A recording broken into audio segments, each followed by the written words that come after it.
Welcome back to the channel. If you're new, welcome. If you're old, welcome back. Today I have another lit reaction video for the channel to see. It is Larry Bird stories that prove he's the best trash talker. Now before we get into it, please like, comment, subscribe. Also don't forget to press that push bell notification so you get notified whenever I drop new content. And without further ado, let's jump right into this video.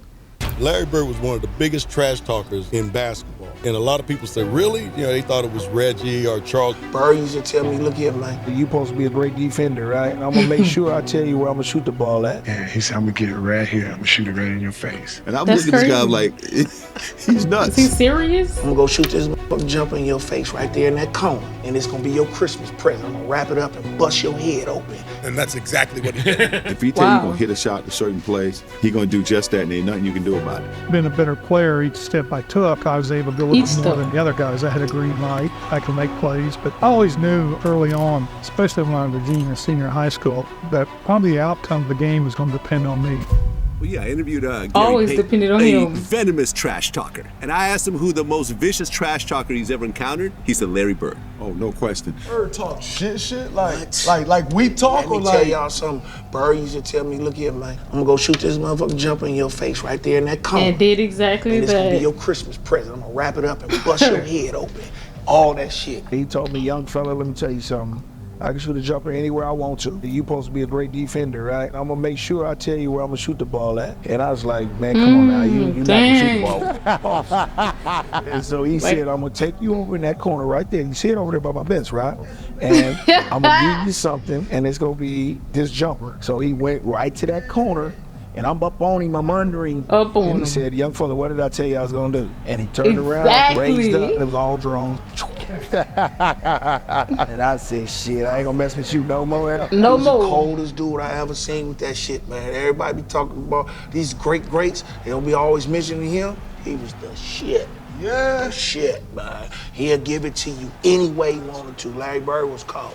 Bird didn't talk trash to you, Oh my God, Bird talked trash to everybody. I always tell the story about Larry Bird. I remember him, he was cursing under his breath. And I asked him, I said, Larry, what's going on with you? He says, you guys are being disrespectful to me. And I says, what are you talking about? He says, you guys are putting a white guy on me. Like, really? Disrespectful. I just started laughing. I had no comeback when he says, it's disrespectful when y'all put a white guy on me. Larry said, I'm insulted that they would put a sorry dude like you on That's me. He your said, race, I only though, want to play anymore. Larry. He would drop the ball and take a turnover. And I'm looking at this guy like, he's nuts, you know? The story goes that when he played against Denver, they had a guy named John Hansley, a white guy, a really good defender, right? Okay. They put him on Larry, and Larry was wearing his ass out. And Larry would run by the bench and tell Doug Moe, who was the coach, get him off me.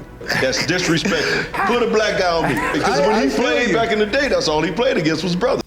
I would stop right there and just say that Larry Bird is definitely often remembered not just for his incredible skills, but also on the basketball court, but also just for his unmatched ability just to trash talk and then back it up is crazy insane word. So far I'm enjoying it. Let's just get right back into it. So he was like, I had to torch his ass so they understand. And Larry got on the roll and started shooting the ball. Every shot was going in. All right, he runs by Frank Layden, who's the funniest guy in the league. And Frank is coaching, and Larry says to him, hey, Frank, don't you have anybody on that bench who can guard me? Anybody. He goes, so nobody out here can. Frank looked down at the bench and goes, no. Along with Steve Jones and Rick Barry, this is Bob Neal. Just moments before the American Airlines Sheraton long-distance shootout. The All-Star game is in Dallas, the first three-point contest, and he just starts looking at guys, doesn't say a word, and people are getting kind of nervous. Everybody's sitting there, everybody's real quiet. You knew the guys, but you never were around them. And nobody's really saying anything, so I walk in and look around, and then he finally speaks and says, I'm just looking to see who's going to finish second. Wow, this man knew he was going to be in first. About second place because I'm winning this. Excuse me? Did you really say that? Who's playing for second? Yeah, I did. I felt so bad. When you walked in there, what were you thinking when you made that announcement to the room? Just messing with all those guys? Messing with him, he's being honest. I remember in the locker room, Robert said something that there's no way in the hell I was going to win that three-point contest. So I knew right then I had to win. That check said my name on it for a week now, and I knew I was going to win this thing. I've been practicing, and my teammates said I wasn't going to win it, but I came back and lucked out, really. Bird would luck out again the next year, but in 1988, it looked like his luck had finally run out. He certainly doesn't have that normal. What you mean run out? 27 has to be 15. That's 8. Make it 9. And 10. 11 as we're counting. 13. Huge rack that time for Bird. We still got to drop one here quickly. 14. Dropping. This is a tie for the money. Yo!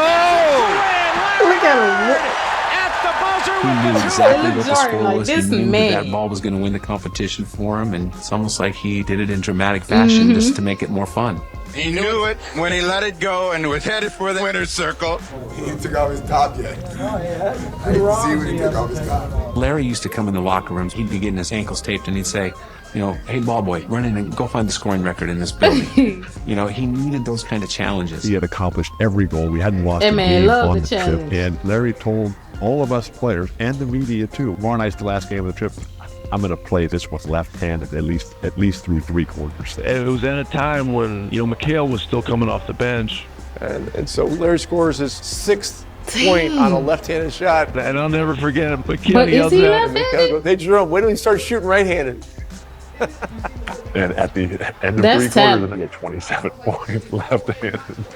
Well, left-handed is one thing, but when the game got close, I had to go back to the right one. He could hold all these things in his head during the game. So he'd have a shooting drill at the old Boston Garden. 4:30 in the afternoon. I was an early guy. I'd set up early. The garden would be dark. You know, late in the afternoon by himself, dark garden. Come out with an equipment guy and just do the perimeter, shoot for half hour. And all you heard was swishing. If he missed a shot during that thing, he'd say that the Bull Gang set up something wrong with the rim. You know, otherwise that would have gone in. I'd get there early, plug in my Stone Age computer right next to the bench. He'd come over, he'd call me Scoop, he'd say, Scoop, what are you working on? I'm saying, I'm doing an early story. Then I'd say, well, I'm doing an early edition newspaper story about your free throw streak. You were approximating the NBA record for consecutive free throws, so don't miss one tonight or I'll look bad in the paper. Sure enough, first half, he goes to the line for 2, and the foul line is lined up right where we're sitting if he looks over.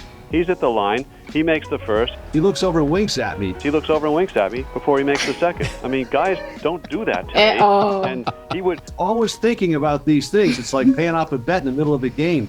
He was doing 2 things at once. Well, you had the bird night. I had the bird night. He had the bird night. Yeah, that was a tough night, man.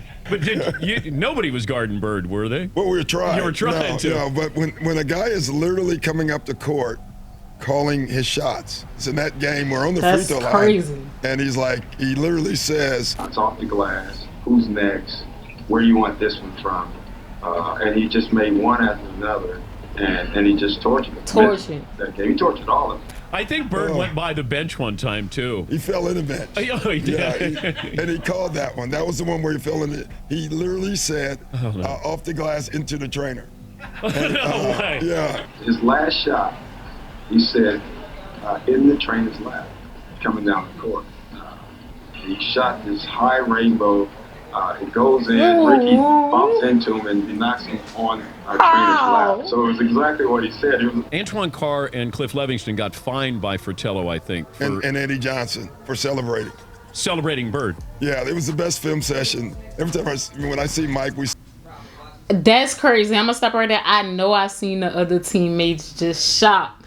And they got fined for that. Is crazy. This man Larry Bird is different. Like, he had the other opponents like on him, like liking him. So the fact that they got fined is crazy. Larry Bird, it was just a psychological game for him, and he had that ability to just read all his opponents and just exploit their weaknesses in an insane way. Let's just get back into it.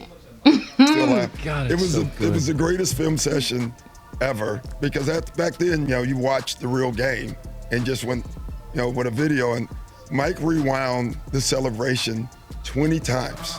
And they show a shot of our bench. Cliff Livingston and Eddie Johnson are standing up giving each other high five. I mean, everybody was entertained by this. Even the guys on the Atlanta bench. They got fined for that, I heard. Crazy. Watch the reactions on the Atlanta bench. Oh, this man. He's Scotty Hastings with them. Yeah. Watch Cliff Livingston over here. I think this is Cliff. And Fratello wouldn't let it go. It just kept rewinding.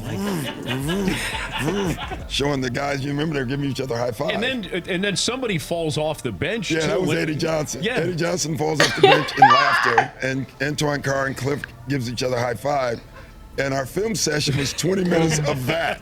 And, yeah, and so it was a bad night. The first game against Larry Bird, it was shocking. And I'm a rookie, you know.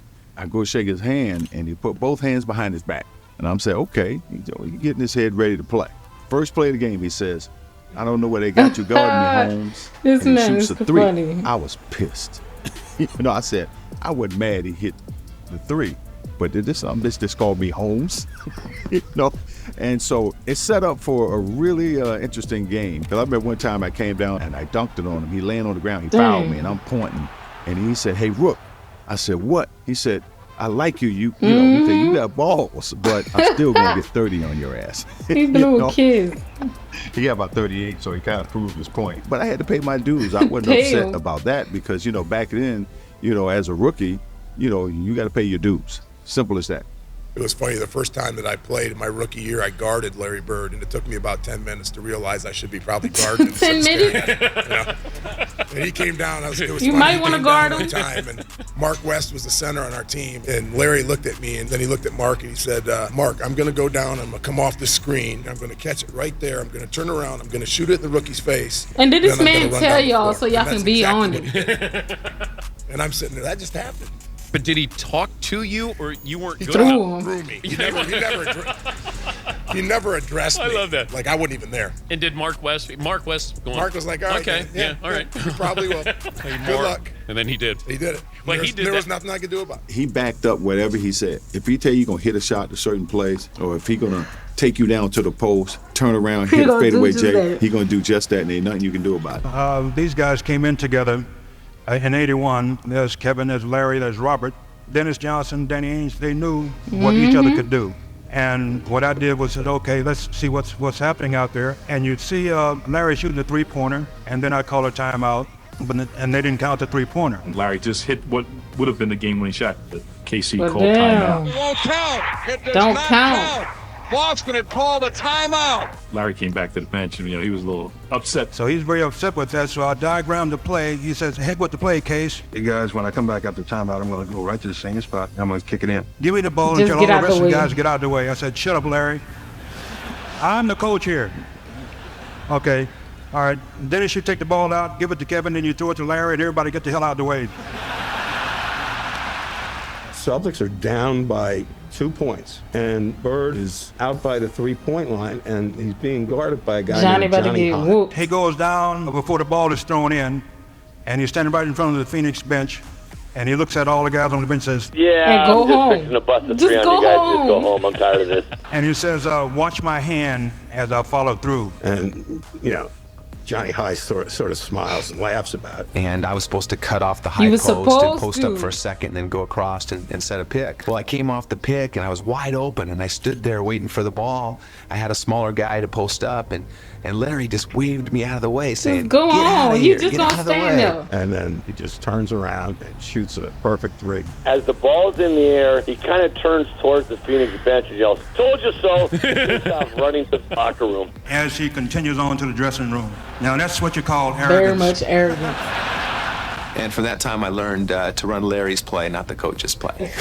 He wanted the light on him. He wanted the focus, and he wanted that ball. And in case he would ever call somebody else's play, Larry would just say, no. He's shooting it. I'm shooting this ball, and he would. I get a charge when I tell someone on the opposing team that I'm going to hit the last second shot and then do it. That's what it's all about. High game, 13 seconds to play. Celtics basketball. During the timeout, I'm going through a play. And about that time, Larry steps in and says, Coach, why Yeah. don't you just give me the Just ball? give me the and tell ball. everybody to get out of the way. It's Larry. If he wants the ball, he wants the ball. After the timeout, we walked back on the court, and then Xavier was guarding him. So he tells Xavier, he says, I'm getting the ball. I said, I know, I'm going to be waiting.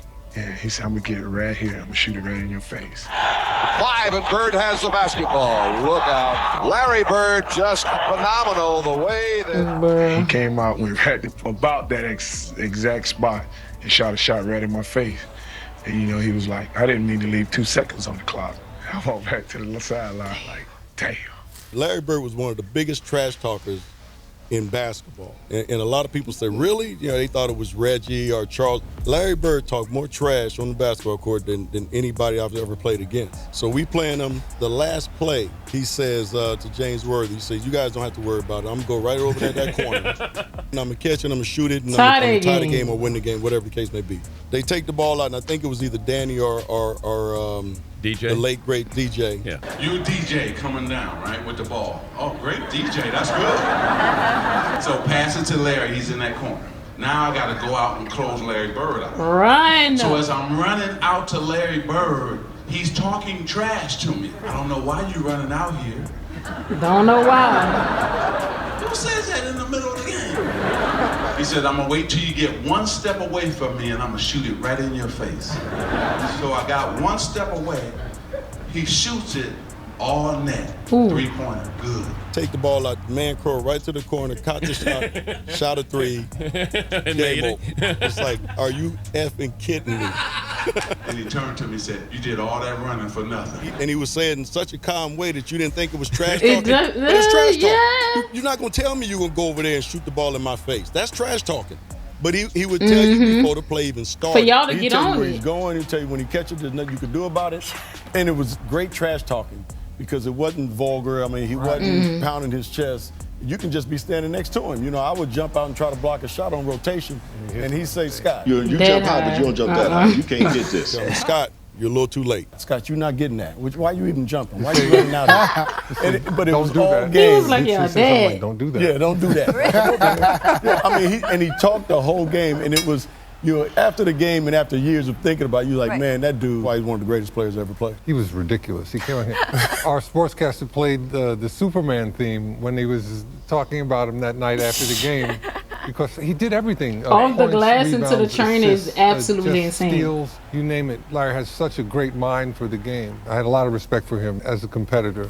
That competitive nature, the work ethic, because I asked a lot of questions. You know, playing with Byron Scott, I asked him a lot of questions.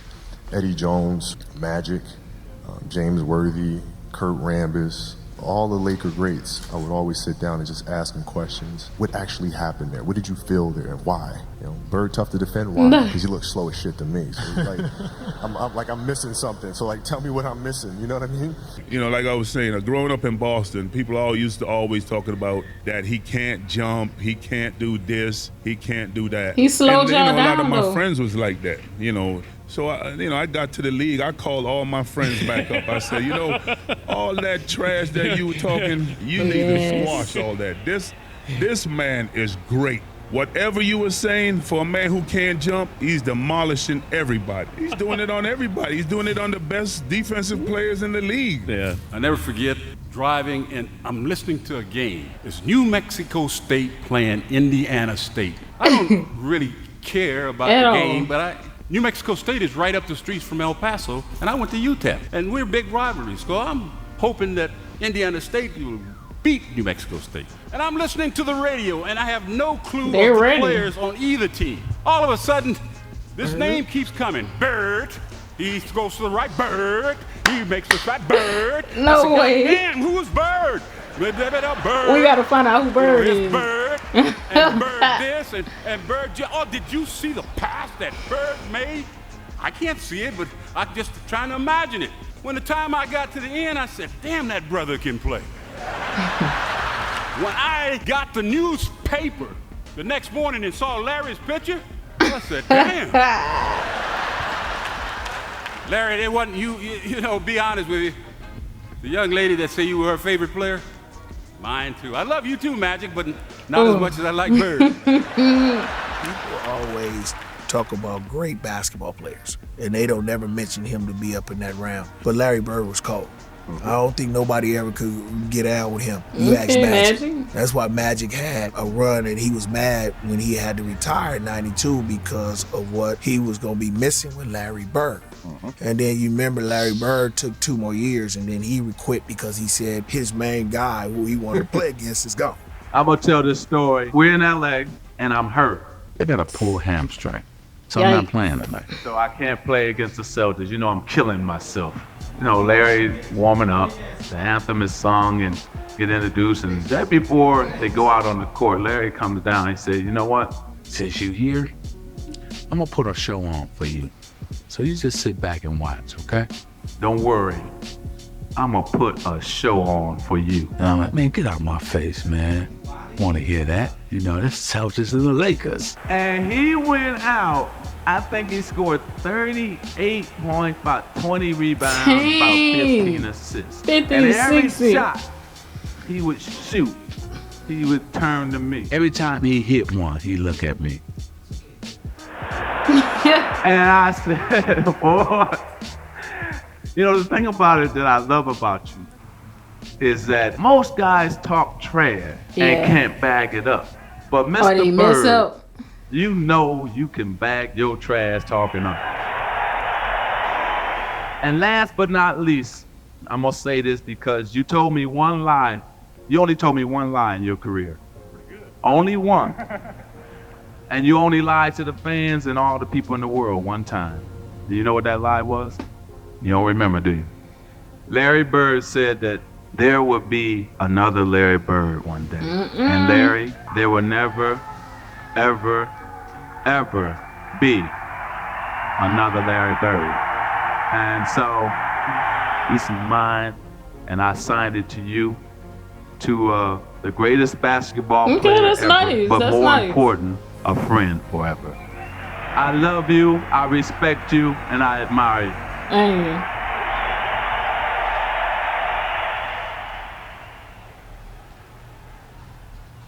All right, y'all. So that was the end of the video. Overall, the fact that Larry Bird had that ability to just combine so many things together, like skill-wise and just strategy and psychological warfare, it just made him a more unique player and figure in sports.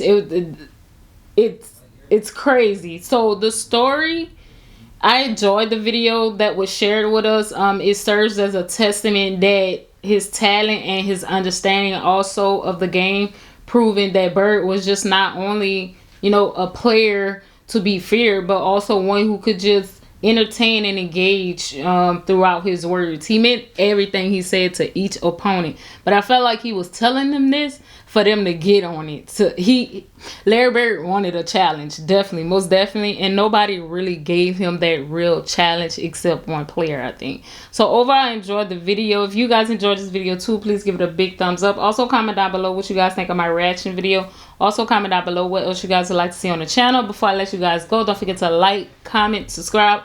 Also, don't forget to press that push bell notification so you get notified whenever I drop new content. And that is the end of my video.